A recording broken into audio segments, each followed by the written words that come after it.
आज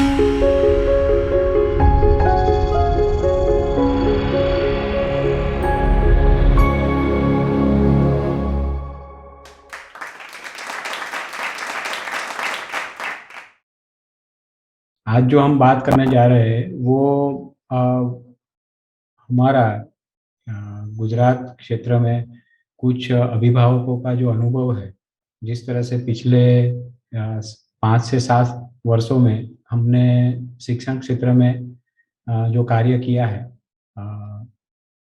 प्राथमिक शिक्षण को युगानुकूल गुरुकुल शिक्षण से कैसे जोड़ा जा सके, या प्राथमिक शिक्षण को युगानुकूल गुरुकुल कैसे बनाया जा सके, उसके बारे में हमने जो प्रयत्न किए, whatever efforts we have put in so far, उसके बारे में हम डिस्कस करेंगे। And it is about our journey, so it is not perfect, but we have tried to stick with our shastra, our parampara, and tried to use the same models to impart education to kids over here in our local community, and we'll go through our journey. So why this need, क्यों हमें गुरुकुल परंपरा के बारे में बात करनी है, क्यों एकदम से इसके बारे में इंटरेस्ट बढ़ने लगा है। So this is not new, ये कोई नई बात नहीं है। 1948 में जब पहली बार यूनिवर्सिटी एजुकेशन कमीशन बना था, और उसके चेयरपर्सन ने भी यही बात कही थी, there is a definitely a pressing need for Bharatiya education, education in the form of Bharatiya parampara, education in the form of Bharat, जो भारत को, जो भारत आत्मसात किए हुए है, जो जिसके रूट्स पे भारत टिका हुआ है, वो शिक्षण की बहुत ही जरूरियात है। वो it's we are in need of that type of education. So वो नई बात नहीं है। एजुकेशन का भारतीयकरण करना या गुरुकुल शिक्षण पद्धति को फिर से रिवाइव करना, ये हमारे आई मीन 48 से ये बातें चलती आ रही है। उसके पहले भी होती थी, पर this is a documented evidence that नहीं, हमें इस बारे में सोचना चाहिए। तो इतने वर्ष गुजर गए, पर इस पे जितना काम होना चाहिए वो नहीं हो रहा है, पर अभी ये बहुत प्रेसिंग हो जाता है। Why it is critical? Because whatever education system we are following right now, whether it is a primary education और university education, it was designed for a industrial age. It was designed for preparing mass to support the industries. So it is around the system that we are in right now. It is around 200 to 250 years old. It is an outdated education. There were attempts to revive it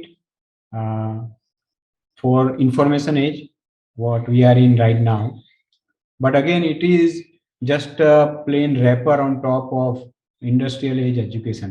The people come up with the concepts like 4C, creativity and communication, and we need to focus on those, and project-based education should be there. And there are many such experiments going on across the world, because people are fed up with the industrial age education, because the economy cannot run on such old outdated system. They are trying, but they are not fully successful. Not everyone is giving the ideal results as required. It's not the I mean, it is not our topic today, otherwise we could have gone through the analysis of different educational models tried by different countries in the world in last 20-30 years. That's a separate topic we can discuss and learn from it. And what we have in the future, it is a machine age, artificial intelligence age. Those kids who are born in this last decade, they will become adult in 2030. So if we are thinking about education system changes, if we are thinking about yuganukul gurukul, right, तो हमें यह सोचना चाहिए कि 2030 में जो बच्चे adult हो गए, उनको तैयार करने की शिक्षण व्यवस्था के बारे में हम अभी डिस्कशन कर रहे हैं। तो वो कैसी होनी चाहिए? एआई या मशीन एज में जो बच्चे रहेंगे, जो एडल्ट बनेंगे, जो इकोनॉमी को संभालेंगे, राष्ट्र को संभालेंगे, उनको कैसा शिक्षण अभी देना चाहिए? ये रेडिकल चेंज इसलिए भी है, जो मैंने अभी बात बताई, जो 2030 या 2040 में 20s में हो गए, there will be a kind of flood of new skills, and if we continue with the current education system, we will definitely under skill famine, एक अकाल जैसा पड़ जाए, क्योंकि हमारी आज की शिक्षण व्यवस्था हमें कंटिन्यूअस लर्निंग के लिए प्रेरित करती ही नहीं है। तो अगर हमें ऐसी शिक्षण व्यवस्था चाहिए तो definitely we need to do some radical change in our education system. There is a spiritual view or health view as well. We are right now under constant information flood. We are overloaded with the information. And when such things happen, there is an acute need for antidote for it. We need someone to save us from this flood. And that can only happen when we do the changes into education system to equip our future generations to fight against this information overload, to sense that yes, we are actually into the information overload, we are flooded by information. Currently our education system does not allow us to even sense it. हमें ये अनुभव भी नहीं होता कि भाई हम ऐसी सिचुएशन में आ गए हैं, भविष्य में तो ये बढ़ने वाला है। जो ग्लोबल थिंकर्स है, जिनको अभी वर्ल्ड रिस्पेक्ट करता है, जिनकी बातें मानता है, वो लोग भी ऐसी बातें कर रहे हैं कि by 2050 you will need not merely to invent new ideas and products, you will above all need to reinvent yourself again and again. We need education system who can answer this question, who can help us find answer for this question, who am I? Jobs for life are thing of past. Bring on lifelong learning. So I think you must be knowing this well-known author, and you guys might have read him as well. So this is what the global thinkers think. This is what the global need for education is, and that's why, as I said, there are different models being tried by different educationalists across the world, but nothing is perfect. जब हमको ऐसा लगा कि हमें भी शिक्षण व्यवस्था में बदलाव करना चाहिए, तो naturally we went to our शास्त्र, our gurus, and we envision what exactly we want in our kids, right? यहाँ पे जो हमने बात की है, right? Who am I का आंसर देने वाली शिक्षण व्यवस्था होनी चाहिए। मैं कौन हूँ, स्व को पहचानने वाली शिक्षण व्यवस्था होनी चाहिए। तो इससे भारतीय शास्त्र आधारित शिक्षण व्यवस्था से बढ़िया और कुछ नहीं हो सकता है, ऐसा हमारा विश्वास है, श्रद्धा है। पर सही में क्या ये बात हो सकती है, क्या हम ऐसा कर सकते हैं? तो उसका प्रयत्न करने में पहला ये कुछ हमने लिस्ट डाउन किया था कि बच्चे में क्या क्या गुण हमें विकसित करना है। तो अभय होना चाहिए, भविष्य का जो हमारा सिटीजन है, भविष्य के जो भी भारतीय है, वो अभय होने चाहिए, दक्ष होने चाहिए, आत्मनिर्भर होने चाहिए, व्यवहार कुशल होने चाहिए, धार्मिक होने चाहिए और वीर होने चाहिए। सो ये सब गुणों को अगर हमें डेवलप करना है तो शिक्षण व्यवस्था में क्या क्या काम करना चाहिए?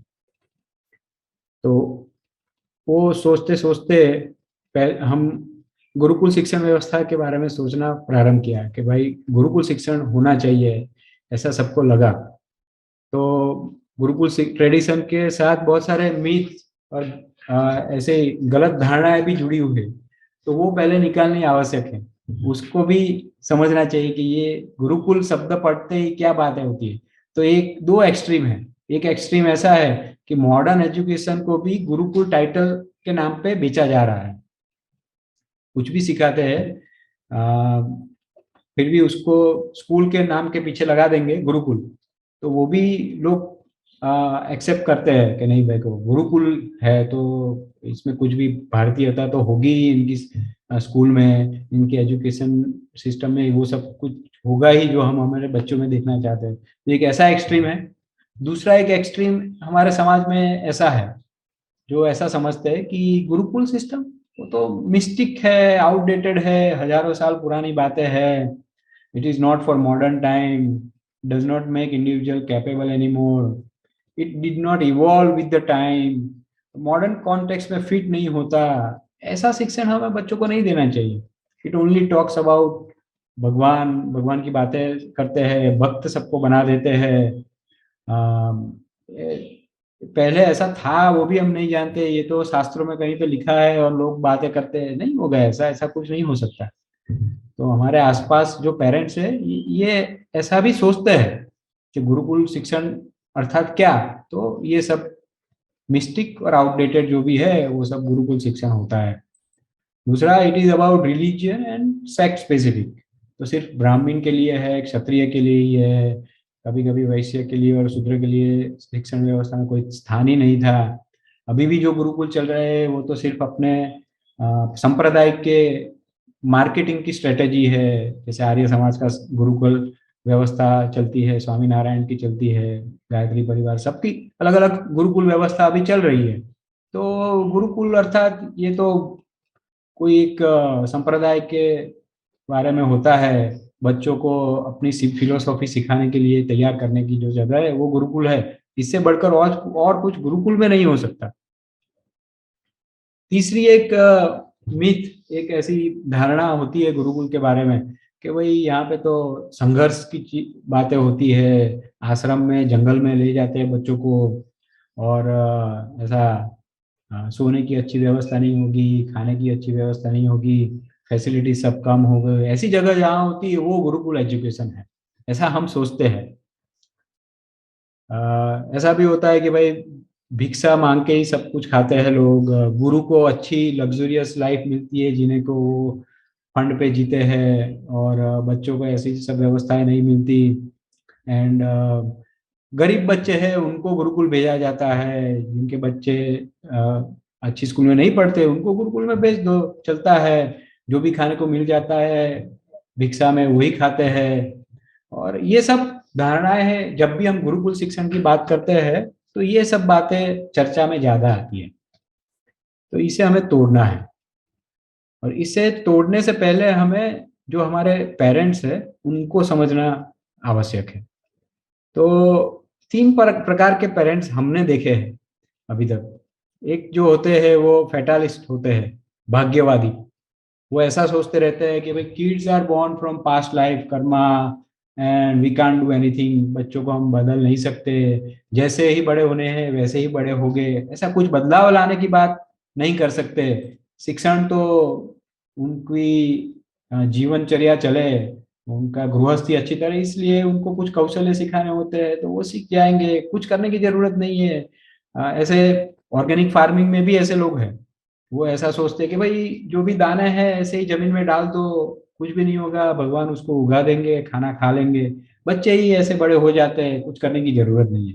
तो ऐसे पेरेंट्स भी हमें मिलते हैं. ये सब गुरुकुल के बारे में जो भी मिथ है वो इसीलिए होती है.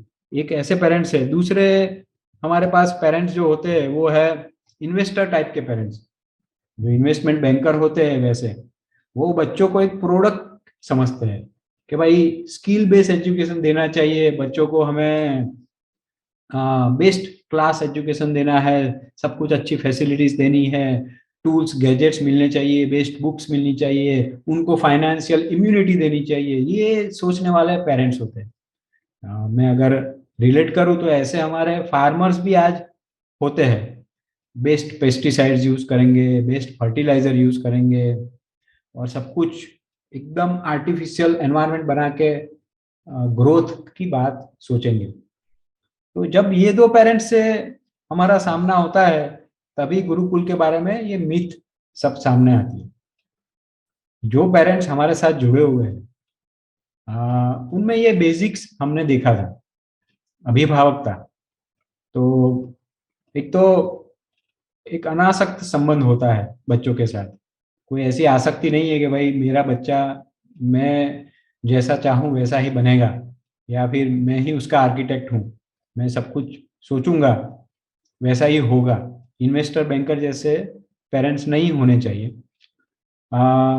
दे फोकस मोर ऑन संस्कार and moral values. They consider that this should be part of the education. They also focus on capacity building. They don't focus on marks or certificates, but they focus on the capacity building for the kids. Yeah, there is another thing. Past life definitely plays a role. हम भारत में है, सनातन धर्म में विश्वास करते हैं, तो पुनर्जन्म को मानते हैं। तो पास्ट लाइफ की कुछ वीकनेसेस भी बच्चों में आती है, तो उसको कैसे रिमूव करेंगे, वो भी शिक्षण का भाग है। कैरेक्टर बिल्डिंग भी शिक्षण का भाग है। तो क्या उस सबके लिए ये पेरेंट्स क्या सोचते हैं कि शास्त्र मान्य एज ड्रिवन केयर बच्चों को कैसे मिले, उस पर हमने सोचना प्रारंभ किया था। ये सब मॉडर्न पेरेंटिंग के सामने चलने वाले ऐसे पेरेंट्स हमारे साथ थे, है, तभी ये शिक्षण व्यवस्था के बारे में हम सोच सके। तो जो मैंने अभी फार्मिंग का एग्जाम्पल दिया था, वो यहाँ पे ऐसे कंक्लूड किया है कि जो भाग्यवादी पेरेंट्स है, उनके बच्चे हाँ बड़े हो जाते हैं, कुछ अच्छा भी करते हैं, कुछ नहीं भी करते हैं। It's all on your fate, and that's not what our shastra teaches us. We should not completely rely on our fate. I mean हमें हमारे कर्म भी करने हैं और स्वधर्म भी निभाना है, हमारा जो भी स्वधर्म है। दूसरे इन्वेस्टमेंट बैंकर है तो ऐसा कुछ रिजल्ट मिलता है, जड़ें मजबूत नहीं होती है। यहाँ पे कंफर्म नहीं है जड़ें मजबूत होगी, रूट्स विल बी स्ट्रॉन्ग, ऐसा कंफर्म नहीं कह सकते। पर अगर हम अभिभावक है, if we are participating in the education process, then definitely the result will be strong roots, organic. So ये हमें करना है, ये हम कर रहे हैं, ऐसा होना चाहिए। इसको गुरुकुल शिक्षण व्यवस्था बोलते हैं, जिसमें पेरेंट्स एक्टिवली इन्वॉल्व है। तो शिक्षण व्यवस्था की जब बात कर रहे थे, सोच रहे थे, तो सोचा कि क्या शिक्षण व्यवस्था का शरीर कैसा होना चाहिए। तो पूरी व्यवस्था शास्त्र के आधारित होनी चाहिए। वो जो शरीर है शिक्षण व्यवस्था का, वो उसका अंतःकरण शास्त्र आधारित होना चाहिए, चलना चाहिए, शास्त्र बुद्धि से चलना चाहिए। ब्रह्मचर्य आश्रम उसका प्राण होना चाहिए, धार्मिकता उसका शरीर है। इसका अर्थ यह है कि जो भी क्रियाकलाप शिक्षण रिलेटेड जो भी शिक्षण व्यवस्था में होते हैं, वो सब धर्म आधारित होनी चाहिए। और उसका आउटकम क्या है, उसका सौंदर्य क्या होगा, तो कला, कौशल्य, राष्ट्रीयता जैसे गुण अगर डेवलप हो सके, अगर हम कर सकते हैं, तो वो सार्थक शिक्षण व्यवस्था है। वो शरीर का, शिक्षण व्यवस्था के शरीर का योग्य उपयोग होगा। उसका चालक बल क्या होगा ऐसी शिक्षण व्यवस्था का। तो जैसे मैंने बताया कि हमें ऐसे हजारों उदाहरण हमारे शास्त्रों से, रामायण, महाभारत और अन्य पुराणों से मिलते हैं। तो उसका कंक्लूजन क्या है, ऐसे गुरुकुल व्यवस्था को कौन चलाता है। तो व्यवस्था अरण्य या प्रकृति के पास होनी चाहिए। अग्नि या तप, गुरु का तप, वो बहुत बड़ा भाग इसमें बजाता है। शिक्षण व्यवस्था में यात्रा का भी भाग होना चाहिए, तीर्थ यात्रा होनी चाहिए। अगर भारत भ्रमण बच्चे नहीं करते तो भारत को कैसे समझेंगे। भारत भ्रमण नहीं करते तो भारत के अलग अलग रीजियन के जो भी प्रॉब्लम्स है उसको कैसे समझेंगे। अगर प्रॉब्लम्स नहीं समझेंगे तो उसका निराकरण कैसे लाएंगे। तो यात्रा भी उसका चालक बल है। हमारे अब रामायण में देखो तो श्री राम जी ने उनकी टीन एज में भी एक तीर्थ यात्रा की थी। बाद में विश्वामित्र जी के साथ भी घूमे थे, और वनवास के दरमियान भी वो पूरा भारत घूमे थे। तो अगर घूमेंगे नहीं बच्चे भारत, तो वो भारत को समझेंगे नहीं। तो वो जो शिक्षण व्यवस्था की हम बात कर रहे हैं, तो वो सार्थक नहीं होगी। दूसरी बात है अंतेवासी, गुरु के साथ रहना, गुरु के साथ रहकर जीवन समझना, दिनचर्या को बनाना, वही दिनचर्या से आगे गृहस्थी में जीना। तो उसके लिए रेसिडेंशियल होना आवश्यक है। और एक है गुप्तदान। शिक्षण व्यवस्था को चलाने के लिए निश्चित हमें अर्थव्यवस्था समझनी पड़ेगी। तो कुछ गुरुकुल अपने बल पर भी चलते हैं, पर वो व्यवस्था, वो स्तर पर आने में समय लगता है। सेल्फ रिलायंट, आत्मनिर्भर गुरुकुल, वो होने में 1 या 2 पीढ़ी, 3 पीढ़ी भी चली जा सकती है। तब तक उसकी अर्थव्यवस्था कैसे होनी चाहिए? तो गुप्त दान से होनी चाहिए, जिसमें गुरु का स्वाभिमान भी स्थिर रहे और जो गुप्त दान देने वाले हैं उनके दान की भी पवित्रता बनी रहनी चाहिए। आज जो जैसे दान होता है, वो दान अगर होगा तो वो पवित्रता बनी नहीं रहती। आई मीन, मैं अगर 5 लाख देता हूँ तो गुरुकुल में मेरे नाम नाम का एक पत्थर लग जाना चाहिए, ऐसी बातें नहीं होनी चाहिए। ऐसा दान होगा तो वो व्यवस्था बहुत लंबे समय तक टिकती नहीं है। तो ये हमने सोचा कि ये चालक बल है शिक्षण व्यवस्था को चलाने के लिए। और इसके आधार स्तंभ क्या है? तो निश्चित गुरुकुल की बात कर रहे हैं तो पूरी शिक्षण व्यवस्था गुरु केंद्रित होनी चाहिए। गुरु ही डिसाइड करता है कि अभ्यासक्रम क्या होगा, बच्चों को क्या पढ़ाना है, कौन सी आयु में बच्चों को क्या पढ़ाना है।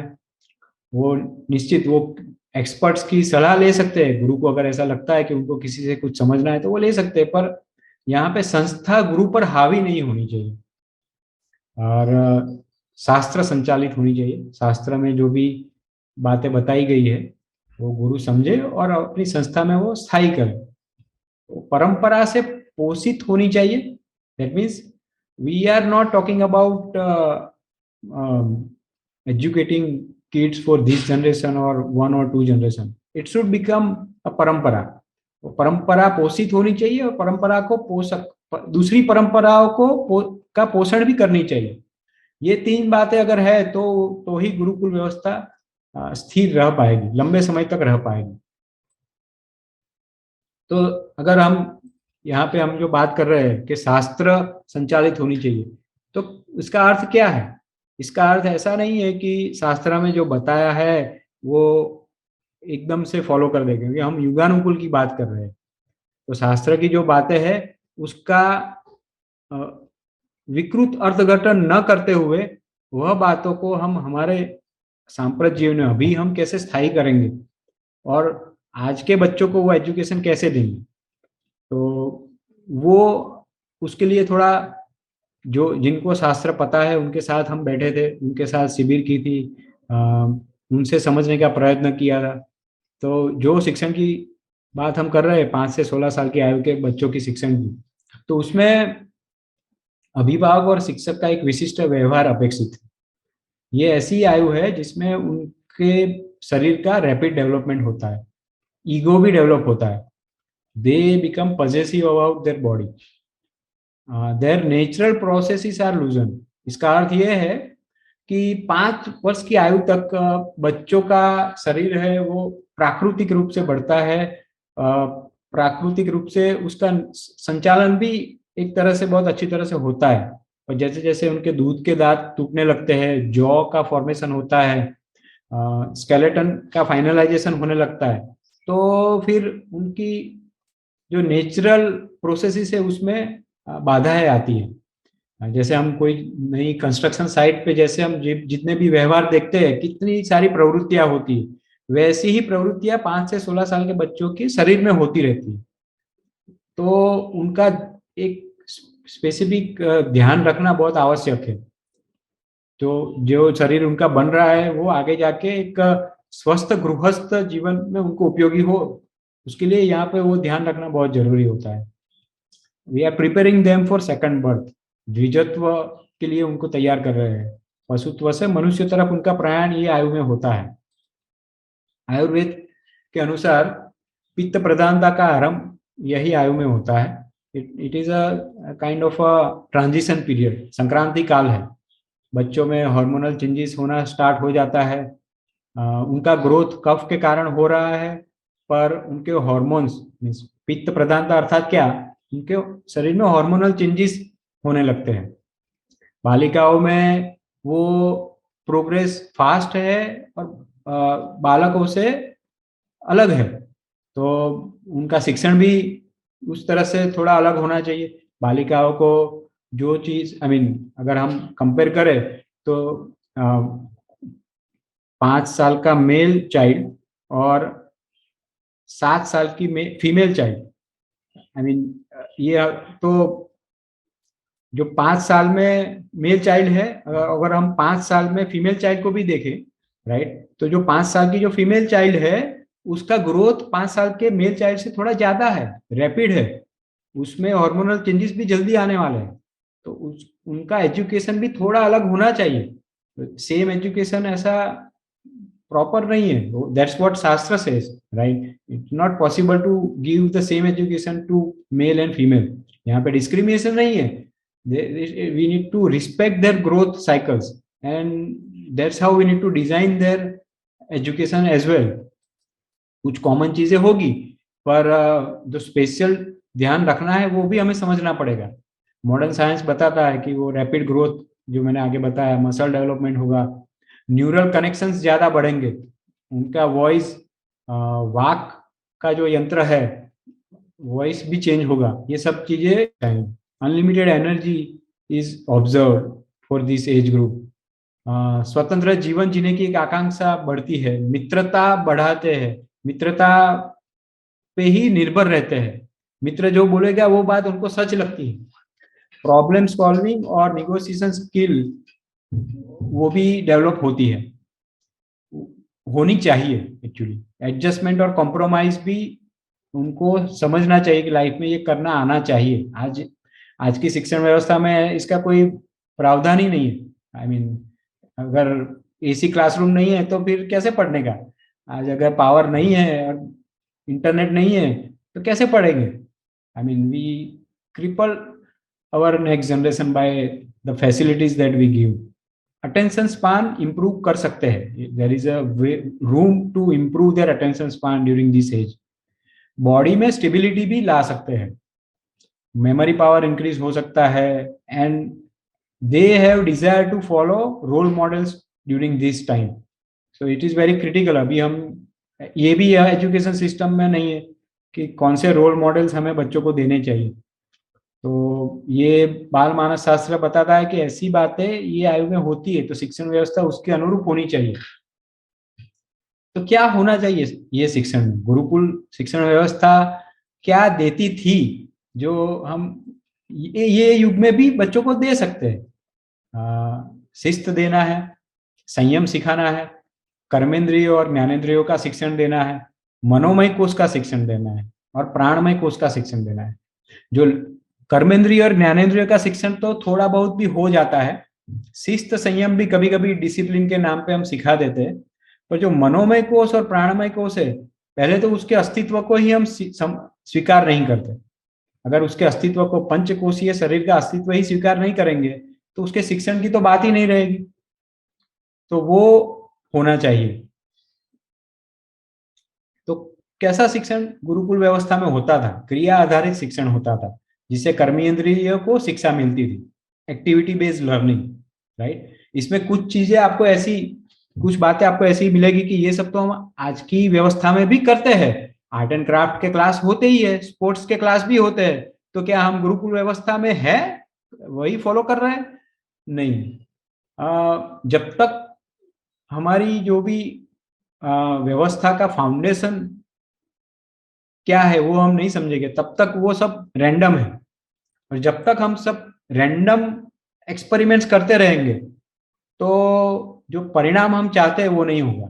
तो स्पोर्ट्स तो अच्छा स्कूलों में अभी भी होता है, पर क्या वो स्पोर्ट्समैन में वो सब गुण है जो हम चाहते हैं? वो दक्ष होते हैं, वो विवेकी होते हैं, वो धार्मिक होते हैं? नहीं होते।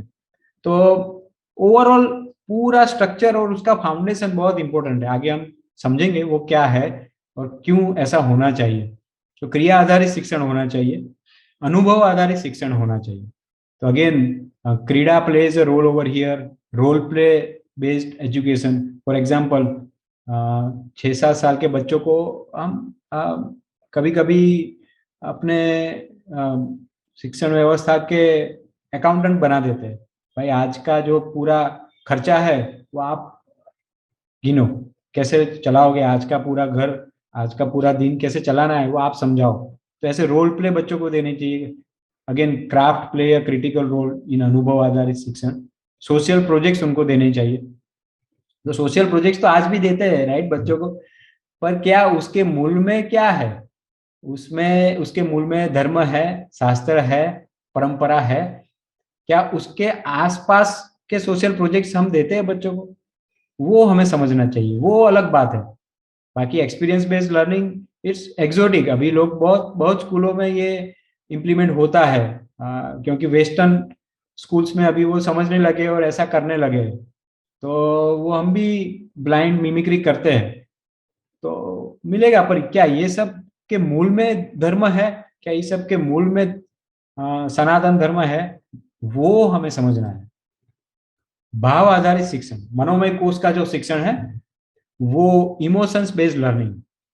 ईक्यू तो सबको पता ही होगा, इमोशनल क्वोशंट, राइट? पर emotional quotient it's very superficial. हमारे यहाँ पे रामायण महाभारत का श्रवण करते करते ही भाव को पोषण मिलता था। उसको वापस लाना है, आदर्श उनके सामने रखने हैं। हमें स्वयं आदर्श बनना है, अभिभावक और शिक्षकों को। तो ये सब उसके माध्यम है जिससे प्राणमय कोश, मनोमय कोश का शिक्षण हो सकेगा। सद्गुण और सदाचार का शिक्षण, तो क्रियाकलाप और कला, राइट? कला में भी डांस क्लासेस तो बहुत ही चलते हैं, स्कूल में भी एक्स्ट्रा क्लासेस डांस के होते हैं, पर क्या वो कला पवित्र मन का निर्माण करती है? क्या उसमें भक्ति है? क्या उसमें वीर रस होता है?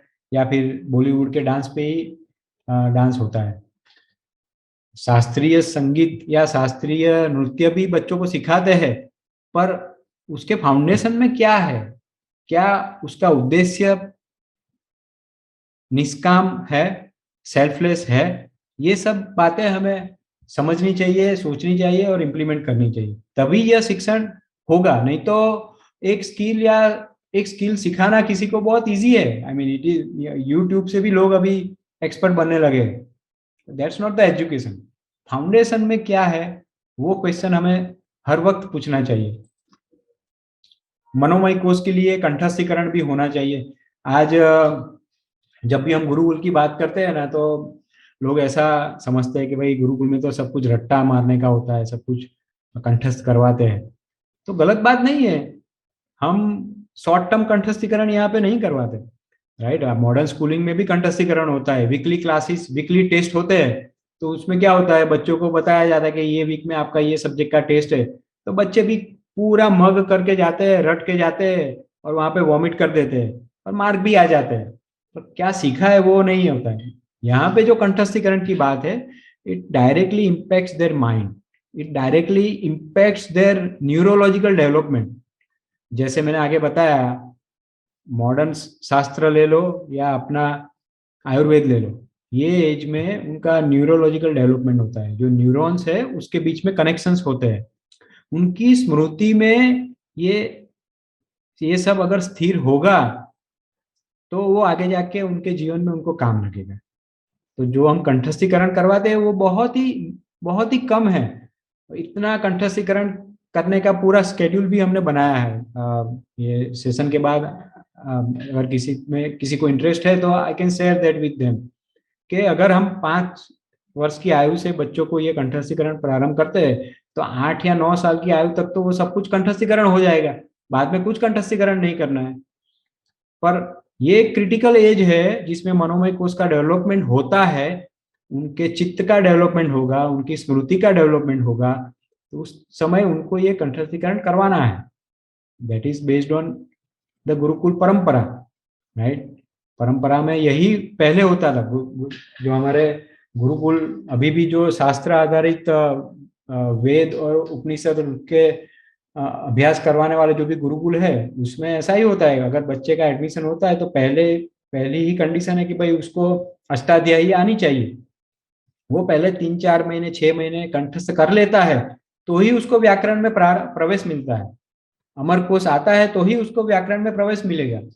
तो ये प्री रिक्विजिट है, ये हमें बच्चों को करवाना ही है, इट इज नॉट ऑप्शनल।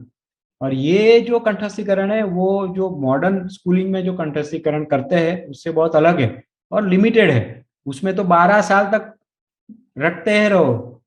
लोग ऐसे ही देखे हैं कि कॉम्पिटिटिव एग्जाम में भी रट कर पास हो जाते हैं, राइट? पर कुछ आता नहीं है, क्या सीखा वो पता नहीं होता। तो वो रटना, ये रटना जो है वो 2-3 साल की बात है मैक्सिमम। बच्चों की क्या कैपेसिटी है उसके हिसाब से, कुछ बच्चे वो 6-8 महीने में भी सब कुछ रट लेते हैं, कंठस्थ कर लेते हैं। जैसे आगे बताया कि ये एज में बच्चों को स्वतंत्रता, कल्पनाशीलता और सृजनशीलता उनकी डेवलप्ड हो, ऐसे काम होने चाहिए। तो उसमें उन्हें उन्हें हमें मदद करनी है। ये सब सोचने के बाद हमने सोचा कि अगर हम शिक्षण व्यवस्था प्रारंभ करते हैं तो उसमें क्या होगा और क्या नहीं होगा। तो उसकी ये कंपैरिजन है। एसी क्लासरूम नहीं होंगे, परंतु प्रकृति की गोद में पढ़ेंगे। अ, चार दीवारों का बंधन नहीं होगा, पर प्राकृतिक स्थलों पर शिक्षण होगा। सीसीटीवी में बच्चे नजर कैद नहीं रहेंगे, किंतु मातृ हृदय और वात्सल्य से भरपूर निस्वार्थ शिक्षक गण के साथ रहेंगे। व्यवस्था स्मार्ट नहीं होगी, परंतु मस्तिष्क स्मार्ट हो, ऐसे प्रयोग होंगे। स्कूल बैग का कोई भारण नहीं है, पर 400 से अधिक रमतों का आनंद है। पाठ्यक्रम पुस्तक तक सीमित नहीं है, किंतु अनेक भाषाओं और संस्कृत के बेस से शिक्षण कार्य होता है। गृह कार्य जैसा नहीं है, किंतु गीतों और वार्ताओं से संस्कार सिंचन का कार्य होता है। परीक्षा का डर भी प्राथमिक शिक्षण में बच्चों को नहीं है। माता पिता अपने आप ही उनका तटस्थ मूल्यांकन या चिंतन करते हैं कि बच्चे का कितना ग्रोथ हुआ, कहाँ पे काम करने की आवश्यकता है, वो सब माता पिता ही शिक्षक के साथ बैठ के डिसाइड करते हैं। शिक्षण का कोई मूल्य या वेतन यहाँ पे नहीं है। जो हम शिक्षण व्यवस्था में काम कर रहे हैं, अभिभावक से शिक्षक को गुप्त दक्षिणा मिलती है। आगे हम इस पे बात करेंगे कि गुप्त दक्षिणा कैसे हो सकता है। फिर हमने विषय की सूची सोची कि ऐसे कौन से विषय है जो मॉडर्न एजुकेशन के साथ साथ बच्चों को मिलने चाहिए। तो इतने विषय का अभ्यास बच्चों का 5 वर्ष से 16 या 17 वर्ष की आयु में हो, ऐसा हमारा संकल्प है। और यही विषयों के अभ्यासक्रम पे अभी हम काम भी कर रहे हैं। जैसे जैसे अभ्यासक्रम बनता जाता है, वैसे वैसे वो एग्जीक्यूट भी होता है बच्चों के साथ। ये गुरुकुल व्यवस्था में क्या क्या होना चाहिए, उसका एक माइंड मैप है। श्रवण, तो संस्कृत भाषा से श्रवण होना चाहिए, मातृभाषा में श्रवण होना चाहिए। गायन और वादन, संगीत श्रवण बच्चों का होना चाहिए। क्रीड़ा से प्राणमय कोश का विकास होता है। प्राणमय कोश का शिक्षण क्रीड़ा से मिलता है। तो दैनिक दिनचर्या में रमत होनी चाहिए, योग, आसन और स्वरक्षण शिक्षण का भाग होना चाहिए। स्वाध्याय निरंतर होना चाहिए। शास्त्र, कला और विद्या जो भी वो सीखते हैं, उसका निरंतर स्वाध्याय गुरुकुल में होना चाहिए। सत्संग भी आवश्यक शिक्षण का अंग है। गुरुकुल के साथ वानप्रस्थी जुड़े होने चाहिए। वानप्रस्थी का रोल है उनको बच्चों को प्रेम देना, उनके अनुभवों से बच्चों को अवगत करवाना, उनकी स्किल्स का ट्रांसफर बच्चों में हो, ये वो सब वानप्रस्थी कर सकते हैं। आज क्या समाज में हो रहा है कि वानप्रस्थी का जीवन बहुत कठिन हो गया है। वो ओल्ड एज होम में होते हैं, या फिर सांप्रत जो न्यूज़ है, न्यूज़ चैनल के सामने बैठे रहते हैं, या फिर गार्डन में गॉसिप चलती रहती है। उसके सामने हमने क्या किया है कि हमारे परिवारों में जो वानप्रस्थी है, उनको हमने प्रोत्साहन दिया है, उनको बताया कि आप शिक्षण के साथ जुड़ो, आप शिक्षण का काम हाथ में लो। आपके साथ, आपके पास जो स्किल्स है, आप बच्चों को रामायण पढ़ाओ, आप बच्चों को महाभारत पढ़ाओ। तो वो सत्संग बच्चों का वानप्रस्थी के साथ होना चाहिए, सहाध्यायी के साथ होना चाहिए, आचार्य गण के साथ होना चाहिए। जो गुरु के साथ वो जुड़े हैं, उनके सिवाय जो भी दूसरे एक्सपर्ट्स हैं, उनके साथ शिविर होनी चाहिए, वर्कशॉप्स होनी चाहिए। मुख्य फाउंडेशन में जो बताया, जैसे हमने अभी तक वही बात की है, जो स्थल प्रकृति के पास शिक्षण व्यवस्था होनी चाहिए और गुरु के सानिध्य में शिक्षण व्यवस्था चलनी चाहिए। जप, अग्निहोत्र, ध्यान के द्वारा देव का सानिध्य बच्चों को मिलना चाहिए, और जंगल और गौ सेवा से प्रकृति का सानिध्य बच्चों को मिलना चाहिए। तो ये सब डिफरेंट एस्पेक्ट है जो अभी तक हमारी शिक्षण व्यवस्था में हमें नहीं दिखने को मिलते। वो इंक्लूड होने चाहिए। उस पर हमारा प्रयत्न अभी चल रहा है। आगे बात बताई कि शास्त्र फाउंडेशन में है तो क्या, कैसे, अगर किसी को ऐसी शिक्षण व्यवस्था उनके शहर में, उनके गांव में प्रारंभ करनी है तो कैसे करेंगे। तो कुछ फाउंडेशन शास्त्रों से समझा है, वो शेयर कर रहा हूँ। एक सूत्र है चाणक्य नीति में, लालियत पंच वर्षाणी 10 वर्षाणी ताड़िये, प्राप्ते 16 वर्षे पुत्रे मित्र वदाचरे। 5 वर्ष की अवस्था तक कोई शिक्षण की आवश्यकता नहीं है। माता और पिता के साथ बच्चा है, उसको, उसका लालन पालन अच्छी तरह से होता है तो वो ही शिक्षण है। 10 वर्ष की अवस्था, उसके बाद के 10 वर्ष, 5 वर्ष से 15 वर्ष, जिसमें हमने आगे थोड़ी बात की, उसमें उसकी भलाई के लिए उसका ताड़न होना चाहिए। शिस्त और संयम उसके जीवन में स्थिर हो, एडजस्टमेंट और कॉम्प्रोमाइज करना सीखे, तो वो ही ताड़न है। उसको मारना वो ताड़न नहीं है, बच्चों को शिक्षा देना वो ताड़न नहीं है। उनके प्राण, मन और शरीर को तप से बढ़ाना, तप से तैयार करना, जैसे कुम्हार घड़े को तैयार करता है उस तरह से वो तप से उसको तैयार करना, वही 5 वर्ष से 15 वर्ष की आयु में शिक्षण का कार्य है, वो होना चाहिए। उसके बाद 16 वर्ष के बाद जो भी बच्चा है वो हमारा मित्र है, तभी उसकी स्किल डेवलपमेंट, करियर, कंपटीशन, वो सब बातें उसके बाद प्रारंभ होती है, तब उससे मित्रवत व्यवहार करना चाहिए। पर इस तरह से एज ड्रिवन एजुकेशन होगा तो वो युगानुकूल गुरुकुल ही है। बेसिक फंडामेंटल्स और भी है, जैसे लालियत पंचवर्षाणी है, उस तरह से कोई एक दर्शन शास्त्र को केंद्र में रख के शिक्षण व्यवस्था चलनी चाहिए। हमने योग दर्शन को केंद्र में रखा है। आयुर्वेद का एक सूत्र है त्रय उपस्तंभा, आहार, निद्रा और ब्रह्मचर्य। तो यह भी शिक्षण का भाग है। बच्चों का आहार, योग्य आहार उनको मिलना चाहिए। दिनचर्या में निद्रा, उनकी स्लीप, अभी जो क्या हो रहा है कि टीनेज के बालकों की आदतों या फिर एजुकेशन के कारण they all are under sleep compromise state. और अगर स्लीप कॉम्प्रोमाइज होती है तो डेफिनेटली उसका इम्पैक्ट शरीर पे आएगा, मन पे आएगा, सभी जगह होगा। तो ये ध्यान रखना है कि जो शिक्षण व्यवस्था है वो आहार, निद्रा और ब्रह्मचर्य, ब्रह्मचर्य एक पूरा विषय है, वो आज अभी चर्चा नहीं करेंगे, पर इस पे ध्यान रख के कार्य होना चाहिए। पंचकोशीय शरीर को स्वीकार करके उसके विकास के आधारित शिक्षण व्यवस्था होनी चाहिए।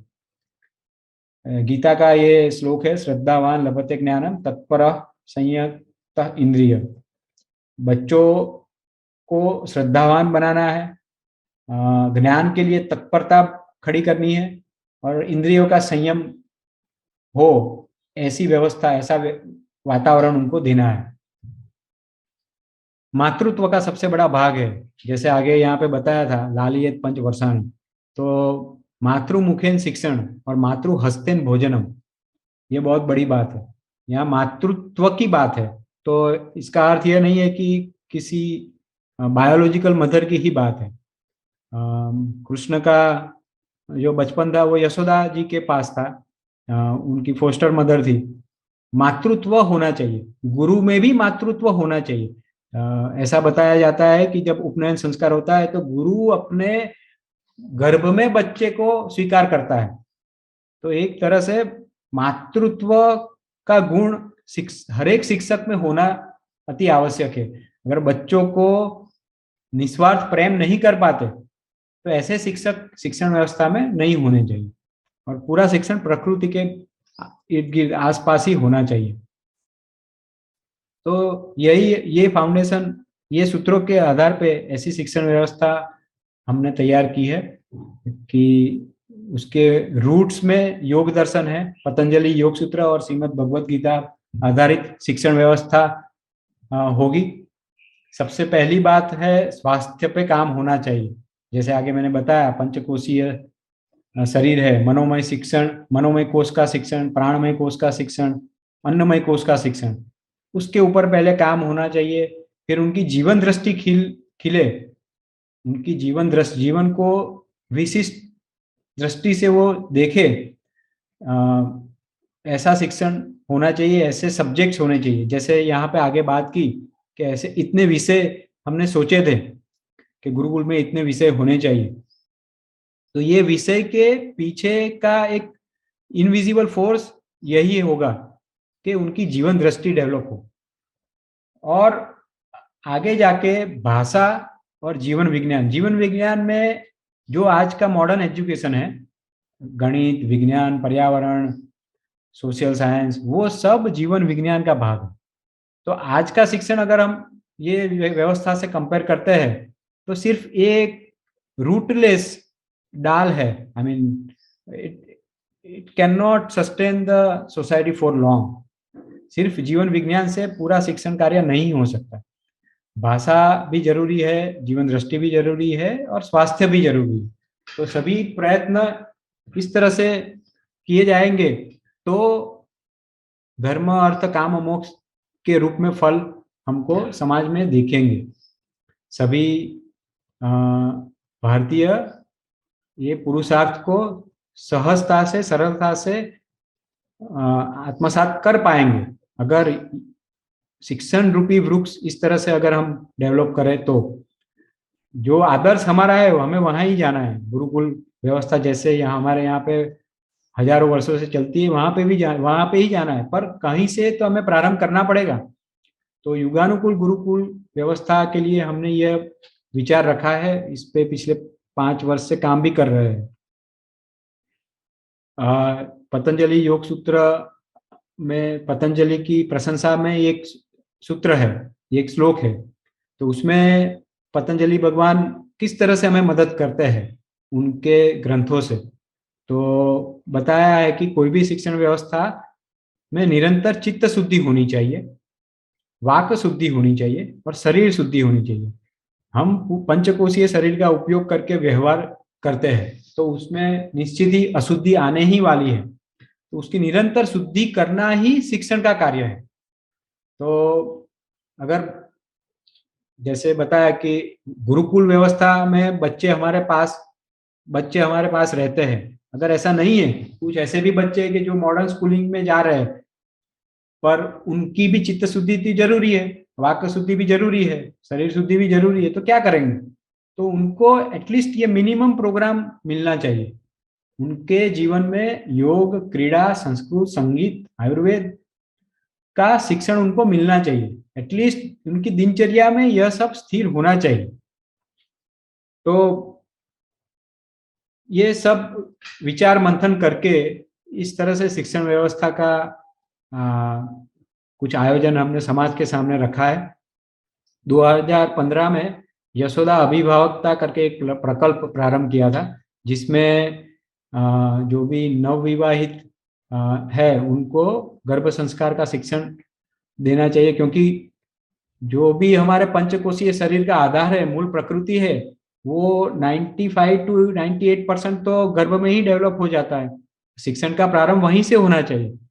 तो अगर हम पूरी गुरुकुल शिक्षण व्यवस्था की बात करते हैं तो उसमें गुरु और समाज दोनों का भाग है, और समाज का दायित्व है कि नवविवाहितों को गर्भ संस्कार के बारे में अवगत किए, उनको शिक्षण दे, और अच्छी संतति समाज को मिले उस तरह का शिक्षण उनको मिलना चाहिए। उसके बाद 2017 में हमने शार्दुल शिशु विहार के रूप में एक अभ्यासक्रम बनाया है, और वो अभी गुजरात के बड़े नगरों में चल रहा है, जिसमें 3 वर्ष की आयु से 8 वर्ष की आयु तक के बच्चों का शिक्षण का कार्य होता है, वो जो प्रकृति में ही होता है और माताओं के द्वारा संचालित है। ऐसी प्रभावशाली माताएं जो दूसरे के बच्चों को निस्वार्थ प्रेम कर सकती है, ऐसी माताएं ये व्यवस्था चलाती है, जिसमें 3 वर्ष तक दो वर्ष से लेकर 3 वर्ष तक माता अपने बच्चों को लेके जो पब्लिक गार्डन्स है उसमें आती है। जैसे बताया, राइट, कोई 4 दीवारों में शिक्षण की बात हो ही नहीं रही, तो पब्लिक गार्डन में माताएं इकट्ठा होती है, वहां पे बच्चों को अलग अलग माध्यम से अन्नमय कोश, प्राणमय कोश और मनोमय कोश का शिक्षण देती है। बच्चे आनंद करते हैं, उनका आनंदमय कोश का विकास ये आयु में सबसे अधिक होना चाहिए, और वो होता है। उसका डायरेक्ट इम्पैक्ट हमें कहाँ देखने को मिलता है? तो एक तो जो अगर हम मॉडर्न प्रूफ्स की बात करें तो हमारा ऑब्जर्वेशन ऐसा है कि जो बच्चे प्रकृति में ऐसे निस्वार्थ प्रेम से शिक्षण लेते हैं उनकी इम्यूनिटी बहुत अच्छी डेवलप्ड होती है, वो बच्चे बीमार ही नहीं होते। उनके जो आई मीन ऐसा होता है कि अगर वर्षा के समय में बारिश भी आती है तो भी ये शिक्षण कार्य चालू रहता है, कभी बंद ही नहीं रहता है। प्रकृति में जो भी बदलाव होते हैं वो सब बच्चे देखते हैं, सुनते हैं, समझते हैं, उसको ग्रहण करते हैं। तो उनकी एक विशिष्ट दृष्टि का, जीवन दृष्टि का डेवलपमेंट 3 वर्ष की आयु से ही प्रारंभ हो जाता है। और ये प्रकल्प हमें इसलिए चालू करना पड़ा कि अगर हम ये नहीं करते तो बच्चों को मॉडर्न प्री स्कूल्स के चक्कर में पेरेंट्स डाल देते हैं। बच्चों को उनसे बचाने के लिए हम जैसे आगे का सूत्र बताया था, लालियत पंचवर्षाणी, 5 वर्ष तक कोई शिक्षण की आवश्यकता ही नहीं है, पर हमें 3 वर्ष से ये प्रारंभ इसलिए करना पड़ा कि बच्चों को वो प्री स्कूल के चक्कर में नहीं डाल। तो यहाँ पे प्रकृति में माता द्वारा मातृ हस्तेन भोजनम मातृ मुखेन शिक्षण का कार्य होता है। 2019 से हमने एक रेसिडेंशियल स्कूल प्रारंभ की है जो वडोदरा के नज़दीक में जो जंगल एरिया है उसके बॉर्डर पे है। वहाँ पे 8 वर्ष से लेके 12 वर्ष के बच्चों का अभ्यास होता है। फिर 2021 में लॉकडाउन और ये कोविड के रिस्ट्रिक्शन के कारण हमने एक और प्रकल्प प्रारंभ किया, प्रकृति अध्ययन मंदिर। जैसे जो बात मैंने यहाँ बताई कि जो बच्चे मॉडर्न स्कूलिंग में जुड़े हुए हैं उनको अगर हमें ये सब बातों का फंडामेंटल शिक्षण देना है तो कैसे दे, तो उसके लिए प्रकृति अध्ययन मंदिर का प्रारंभ किया। जो बच्चे गुरुकुल में नहीं जा सकते तो उनके लिए शिक्षण व्यवस्था में क्यों बदला, कैसे बदलाव लाए, तो बच्चे शुक्र शनि रवि 3 दिन के लिए मिलते हैं और ये सभी विषयों का अभ्यास करते हैं, साधना के रूप में अभ्यास करते हैं। यहाँ पे कोई फिक्स अभ्यासक्रम नहीं है, कोई स्टैंडर्ड नहीं है। 5 वर्ष से लेकर 15 वर्ष के बच्चे सभी साथ में बैठ के पढ़ते हैं। गुरु जी को पता है कि किस बच्चे की क्या आवश्यकता है, किसको क्या चाहिए। ऐसा भी हुआ है कि 6 वर्ष की आयु की बेटी और 12 वर्ष की आयु की बेटी दोनों एक साथ एक ही विषय में पारंगत हो रहे हैं। तो यहाँ पे किसी को स्टैंडर्ड पे रिस्ट्रिक्ट नहीं किया जाता कि भाई तुम सेकंड स्टैंडर्ड में हो तो तुम्हें इतना ही सिखाएंगे, बाद में तुम्हें आ जाए तो भी तुम्हें आगे नहीं जाने देंगे। तो ऐसा हम नहीं करते, सब साथ में ही पढ़ते हैं। बड़े बच्चे छोटे बच्चे का ध्यान रखते हैं, उनको सिखाते हैं। तो पूरी परंपरा इस तरह से आगे बढ़ती है। आगे के 3 प्रकल्प पे अभी काम कर रहे हैं। ये वाल्मीकि तपोवन है वो भी धीरे धीरे प्रारंभ हो रहा है, जिसमें हमने, जैसे मैंने बताया कि वानप्रस्थियों को हमने साथ में लिया है। बच्चों को शिक्षण देने का कार्य वानप्रस्थी उठा रहे हैं। रामायण और महाभारत का जिनका ऑलरेडी अभ्यास है, ऐसे रिटायर्ड शिक्षक, रिटायर्ड डॉक्टर्स, रिटायर्ड लॉयर्स, वो सब हमसे जुड़े हुए हैं और बच्चों को शिक्षण कार्य में वो मदद रूप रहते हैं। विश्वामित्र परंपरा जो मैंने बताया कि भारत भ्रमण वो शिक्षण का भाग है।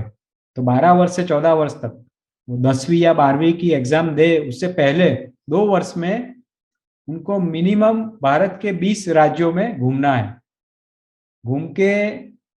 घूमना है अर्थात ऐसा नहीं है कि जैसे हम अभी ट्रैवल करते हैं वैसे ट्रैवल करना है। वो राज्यों में जाके वहाँ के गुरुकुलों में जाना है, वहाँ पे अभ्यास करना है, वहाँ के समाज को समझना है, उनके प्रश्नों को समझना है और उसके ऊपर प्रोजेक्ट्स करना है। जैसे मैंने आगे बताया था कि social projects, activity based learning, तो वो ऐसे प्रोजेक्ट करेंगे और उसके ऊपर प्रोजेक्ट रिपोर्ट बनाएंगे। उसके बाद याज्ञवल्क्य आश्रम। तो यहाँ पे जो भी आज मॉडर्न एजुकेशन में जो भी बच्चों को सहायता मिलती है वो हम देने का प्रयत्न करेंगे। जो अगर किसी को डॉक्टर बनना है बच्चे को तो उसकी एग्जाम की तैयारियां कराएंगे, ऐसे सोर्स जो है उनके साथ जोड़ेंगे। तो यहाँ पे हमारा कार्य सिर्फ इतना है कि बच्चों को एक डायरेक्शन देनी है। किसी को अगर फार्मर बनना है तो ऑर्गेनिक फार्मिंग करने वाले जो भी खेडूत किसान हमारे देश में, उनके साथ उस बच्चे को जोड़ना और सिखाना, वो सब कार्य याज्ञवल्क्य आश्रम में करेंगे। सो पूरी शिक्षण व्यवस्था पेरेंट्स ड्रिवन है, सपोर्टेड बाय पेरेंट्स है। गुरु दक्षिणा से गुरु का योगक्षेम चलता है। तो गुरु दक्षिणा गुप्त क्यों रखी है और कैसे रखी है? तो वर्ष में 3 बार जो हमारे शुभ प्रसंग है, बसंत पंचमी, अक्षय तृतीया और दीपावली, तो इस इन दिनों में पेरेंट्स सब इकट्ठा होते हैं। वो एक सरस्वती पूजा करते हैं, गुरु की पूजा करते हैं, और एक सफेद बंद कवर में हर एक पेरेंट अपनी यथाशक्ति, जितनी भी उनकी शक्ति है, आर्थिक शक्ति है, उसके हिसाब से एक अमाउंट उस बंद कवर में रखते हैं और माता सरस्वती के सामने रख देते हैं। इससे क्या होता है कि जो पेरेंट्स है हमारे यहाँ पे, जो बच्चे आते हैं वो हर एक वर्ग के बच्चे हैं। गांव से भी आते हैं, शहर से भी आते हैं, रिच फैमिली से भी आते हैं, मध्यम परिवार से भी आते हैं। तो सभी का स्वाभिमान और गर्व टिकना चाहिए। वो नहीं रहेगा तो शिक्षण की पवित्रता नहीं टिकती। तो कोई 500 रुपये दक्षिणा देता है, कोई 50,000 दक्षिणा देता है। और गुरु को कितना मान धन मिलना चाहिए उनके, वो भी हम नहीं डिसाइड करते। जो भी पेरेंट्स इसमें व्यवस्थापक है, किसी को पता नहीं होता कि पूरी अमाउंट कितनी आई हुई है। जैसे मैंने बताया कि हमने वाल्मीकि तपोवन के रूप में वानप्रस्थियों को साथ में रखा है। तो जो एक वानप्रस्थी का मंडल है वो ही डिसाइड करता है कि कितना धन, कितनी दक्षिणा मिली है। और वो उनको पता है कि गुरु के परिवार में क्या व्यवस्था है। कुछ गुरु ऐसे हैं कि जिनको धन की आवश्यकता ही नहीं है, कुछ गुरु ऐसे हैं जिनको धन की आवश्यकता है। तो वो वानप्रस्थी मंडल डिसाइड करता है कि कौन से गुरु को कितनी दक्षिणा देनी है, पर हर एक गुरु को दक्षिणा मिलती है। मिनिमम टेक्नोलॉजी का यूज होता है और मैक्सिमम पूरा शिक्षण नेचर में होता है। There is no strict time table. हाँ, एक फॉर्मेट है कि इतना बच्चों को इतने समय में सिखाना है। गुरु को सब कुछ पता है कि आज मैं क्या सिखाऊंगा, कैसे सिखाऊंगा, पर संस्था लेवल पे ऐसा कुछ टाइम टेबल नहीं है कि भाई मंडे को मैथमेटिक्स होगा और ट्यूसडे को साइंस होगा। ऐसा नहीं है। वो गुरु डिसाइड करते हैं कि उनको क्या पढ़ाना है। गुरु अपने आप, जो ग्रुप है गुरुओं का, वो डिसाइड करता है कि कब क्या सिखाएंगे। और पीरियड, आई मीन जो सत्र, अभ्यास सत्र चलते हैं, उसमें भी कोई समय फिक्स नहीं होता। जब ऐसा गुरु को लगता है कि अभी बच्चों की लिमिट आ गई है, तब वो विषय का अंत होता है। और 2 विषयों के बीच में ब्रेक्स होते हैं, क्रीड़ा उस समय में होती है। उस तरह से पूरी व्यवस्था चलती है। पूरे अभ्यास में जैसे मैंने बताया कि कुछ लाइव गुरु जो अभी गुरुकुल चला रहे हैं, उनसे हमने उनसे ये व्यवस्था समझी है। और ये महानुभाव जिनका नाम दिया है, उनके प्रयोगों से भी हमको बहुत कुछ सीखने को मिला है। वर्तमान की जो पीढ़ी है उसमें देखने को मिलता है, आप जो बातें बोले कि ये कोष के बारे में हो सकता है, मनोमय कोष, प्राणमय कोष, ये जो बोले, या फिर जो व्यवस्था, पूरा का पूरा जो व्यवस्था के बारे में आप बोले, तो इस व्यवस्था के लिए जो अभिभावक हैं, माता पिता है, उनको धार्मिक धारणा होना एक आवश्यकता है। पर इस पीढ़ी का बहुत सारे माता पिता में ये देखा जाएगा कि वो जैसे कि वो कोई डे जॉब में होते हैं, तो और उनका पूरा का पूरा जीवन शैली भी उसी जॉब ओरिएंटेड होता है। और बच्चों को, जैसे कि आपने बताया भी है कि वो एक इन्वेस्टमेंट के रूप में कोई देखता है, कोई भाग्य के भरोसे छोड़ देता है। तो इनमें ये जो आप जो शिक्षण पद्धति की बात की है, ये तो अभिभावक को एक तपस्या के रूप में स्वीकार करना पड़ेगा कि इन बच्चों को ऐसा शिक्षा देना चाहिए। पर अब ये भावना उनमें कैसे लाएं कि ये आपका दायित्व है और इन सब चीजों का आपको करना है, क्योंकि अब जो पीढ़ी आ रहा है 25 से 30 या फिर 20 से 25 का जो एज ग्रुप है, तो उनमें ये शिक्षण का अभाव ही है। उनका प्रीवियस धारणा नहीं है इस विषय के बारे में। जी, बहुत बहुत अच्छा प्रश्न है। जो जो पेरेंट्स अभी इन्वेस्टमेंट बैंकर के रूप में है या फिर भाग्यवादी है, राइट, उन पर तो हम काम नहीं कर सकते, डिफिकल्ट है। उनको अप्रोच भी नहीं कर सकते क्योंकि उनको ये स्वीकार ही नहीं होगा। तो हमारे साथ जो पेरेंट्स जुड़े हुए हैं, वो कुछ ऐसा माइंडसेट लेकर आते हैं कि नहीं बच्चों को ऐसा शिक्षण देना चाहिए। पर आपने जो ग्रुप बताया ना 20 या 25 जी साल जो आयु के जो युवा है, जी उनके साथ पर्सनली मैं इस तरह से काम करता हूँ। मैं मेरे शहर की जो यूनिवर्सिटी है उसमें जी पढ़ने वाले बच्चों से मिलता हूँ, जी प्ले ग्राउंड पे जाता हूँ, उनके साथ खेलता हूँ और उनमें ये सीड्स इंजेक्ट करने का प्रयत्न करता हूँ। मैं पूरा वही आई मीन आप बोलो कि ये जैसे अलग अलग धर्म के लोग जैसे परस्यू करते हैं लोगों को, राइट, मैं श्रद्धांजलि। परस्यू करता हूँ युवाओं को। मैं जी उनके मन में ये धार्मिक बातों के सीड डालने का प्रयत्न करता हूँ और तब तक उनके साथ रहता हूँ जब तक उनका मैरिज नहीं हो जाता। जी ऐसा प्रयत्न करता हूँ कि वो गर्भ संस्कार से ही ये शिक्षण व्यवस्था को अपनाएं। तो जी सबके साथ नहीं होता है अब और 20-25 साल की आयु वाले सब भी नहीं जुड़ेंगे, मुझे पता है। जी पर जो स्वीकार कर पाएंगे बॉर्डर लाइन पे जो लोग हैं, राइट, जिनके घर में कुछ संस्कार है पर फ्रेंड सर्कल के कारण वो दूसरे रास्ते चले गए, ऐसे युवाओं के साथ मिलकर उनको समझाकर उनकी आदर्श गृहस्थी प्रारंभ हो, ऐसा प्रयत्न हमें करना चाहिए। तो नेक्स्ट पीढ़ी जो उनकी आएगी वो ये शिक्षण के लिए तैयार होगी। उपयुक्त। जी, धन्यवाद। तो वो हमें प्रयत्नशील रहना ही होगा। वो जी वो भी शिक्षण है, वो सामाजिक शिक्षण का भाग है। निसर जी, फर्स्टली कॉन्ग्रेचुलेशंस, आपको अभिवादन। ये बहुत ही अच्छा विषय है, ये मेरे भी हृदय के करीब रहा है। मेरे को हमेशा से ऐसी इच्छा रही, लेकिन आप लोगों का ये प्रयत्न और प्रयास जो इतने वर्षों से चल रहा है, इसको देखकर बहुत अच्छा एक आशावादी भावना आती है हमारे पास। और हमें लगता है, और युवा जब इस कार्य से जुड़े हैं तो देश का भविष्य तो उज्जवल है ही।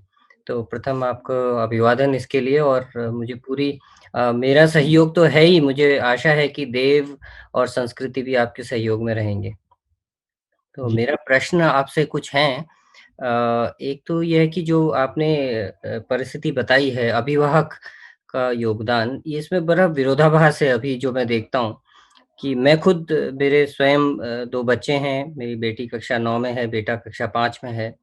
और अब आगे 6 और 10 में जाएँगे। लेकिन मैं वापस अपने ग्राम उत्तराखंड जाने की कोशिश कर रहा हूँ। प्रत्येक व्यक्ति प्रश्न करता है और संशय में डाल देते हैं कि आप बहुत बड़ा गलत कदम उठा रहे हैं, उल्टे बाँस बरेली को चल रहे हैं और आप ऐसा काम कर रहे हैं। तो मैं बिल्कुल आपके साथ उत्साह से मैं आशान्वित हूँ कि मेरा निर्णय गलत नहीं है। क्योंकि किसी और को कहने से पहले ये कार्य मैं स्वयं अपने साथ करना चाहता हूँ, क्योंकि मुझे इस पे विश्वास है। मुझे ही नहीं होगा तो मैं दूसरों को कैसे कहूँगा? जी अब जब ये बात आती है तो मैं देखता हूँ कि उत्तराखंड में मुख्य पलायन का मुख्य कारण होता है शिक्षा। बोलते हैं शिक्षा का अभाव।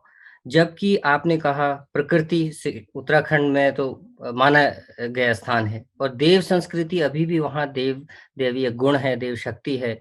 और नदियों, झरनों, वन, प्रपात और सब कुछ है वहाँ। लेकिन व्यक्ति उनका आनंद नहीं ले पा रहा है, और बच्चों को पढ़ाने के लिए सब अपने ग्राम और दायित्वों को छोड़कर शहरों में आके बसे हुए हैं। तो आपका अनुभव क्या रहा है? ऐसे व्यक्तियों को, अभिभावकों को कैसे आप प्रोत्साहित करते हैं, और कितने लोग इससे जुड़ रहे हैं? क्योंकि आपने इसमें 5 साल से कार्य किया है और अच्छा कार्य किया है। जी जी यही कार्य हम उधर भी करना चाहते हैं इस विषय पे।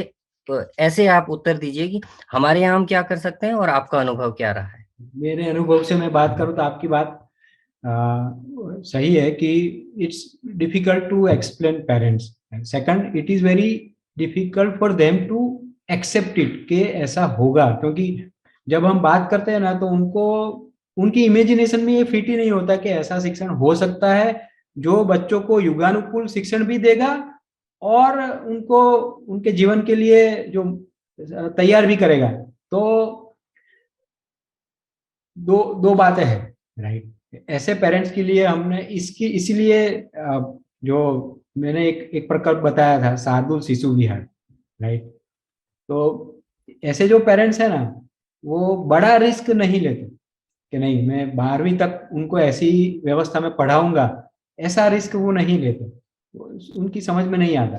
पर उनको अगर हम यह तथ्य बताएंगे कि भाई 8 साल तक तो बच्चों को ये बोझ से दूर रखो, राइट।